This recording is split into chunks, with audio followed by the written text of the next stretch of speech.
اعوذ باللہ من الشیطان الرجیم۔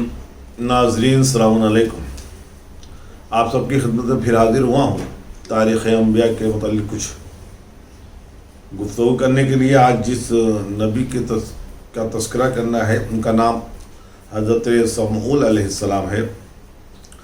حضرت موسیٰ علیہ السلام کے بعد بنی اسرائیل برائیوں میں اتنی گھر گئے کہ ہر وہ گناہ جو جناب موسیٰ نے منع کیا تھا وہ کرنے لگے۔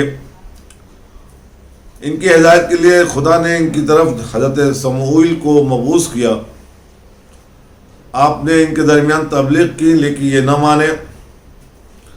آخر میں خدا نے ان کے اوپر ایک جابر بادشاہ جالوت کو مسلط کر دیا جو ان کے مردوں کو قتل کرتا تھا اور ان کی عورتوں کو کنیز بنا لیا کرتا تھا۔ آخر میں یہ عاجز آ کر حضرت سمعون کے قریب پہنچے اور اپنا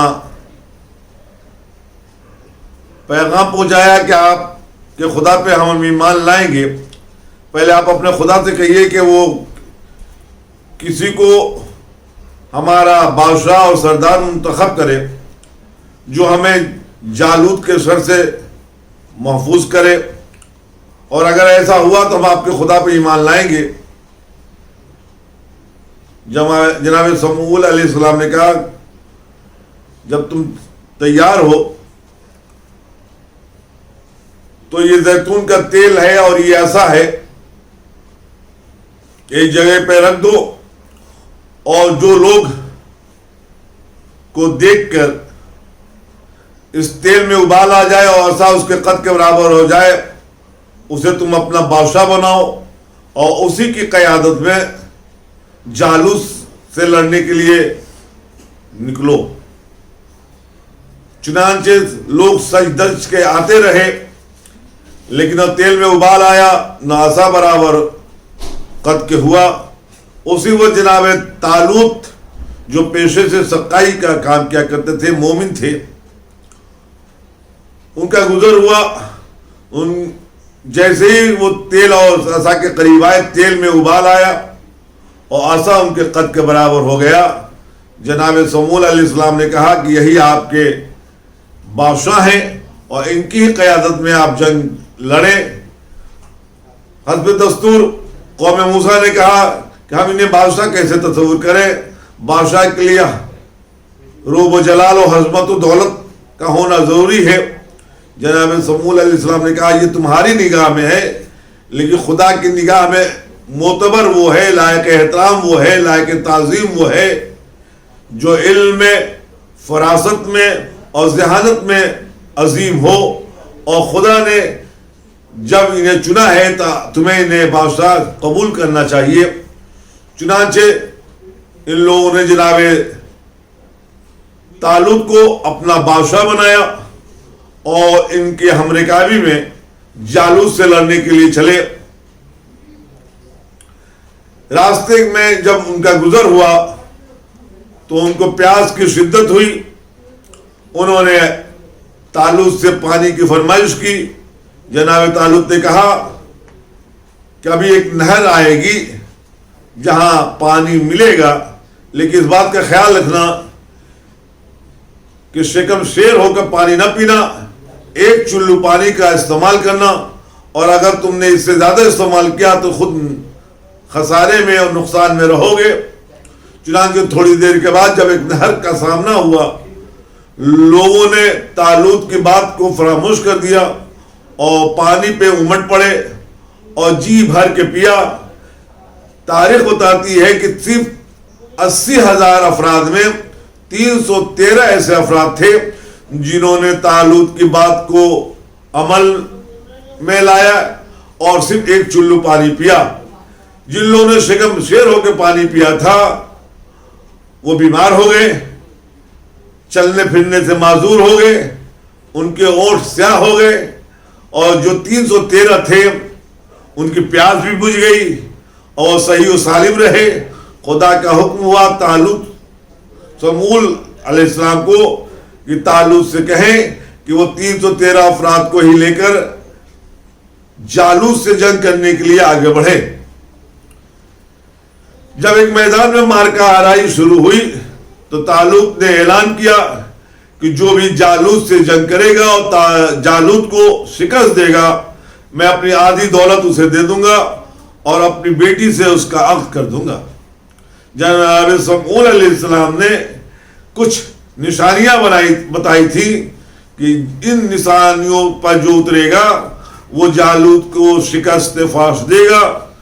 چنانچہ جب صف آرائی ہو چکی اور جالوت نے مد مقابل کو آواز دی تو یہاں سے سارے خوف کی وجہ سے نہ اٹھے، لیکن جناب داؤد علیہ السلام اس کے مقابلے کے لیے اٹھے اور اس کی طرف بڑھے۔ راستے میں جناب داؤد علیہ السلام نے 3 پتھر اٹھا لیے اور ایک پتھر کو گلیل میں رکھ کر پرتاب کیا جو جا کے جالوت کے پیشانی میں لگا اور سر پھاڑتا ہوا پیچھے سے نکل کر کئی لوگوں کو زخمی کرتا ہوا نکل گیا۔ وہ ایسا تھا کہ جالوت چکرا کے زمین پہ گرا اور ڈھیر ہو گیا۔ جالوت کے گرتے ہی فوج میں بھگدڑ ہو گئی اور سب فرار کر گئے۔ چنانچہ جناب داؤد نے جالوت کو واصل جہنم کیا اور طالوت نے اپنے وعدے کو پورا کیا اور ان کا عقد اپنی بیٹی سے کر دیا۔ روایت کہتی ہے کہ طالوت مومن کامل تھے اور حضرت علی نے فرمایا تھا کہ میں اس امت میں طالوت جیسا ہوں۔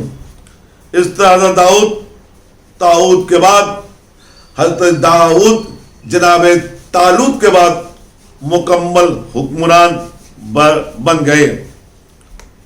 ناظرین، حضرت داؤد علیہ السلام آپ اولاد یعقوب کی نسل سے ہیں۔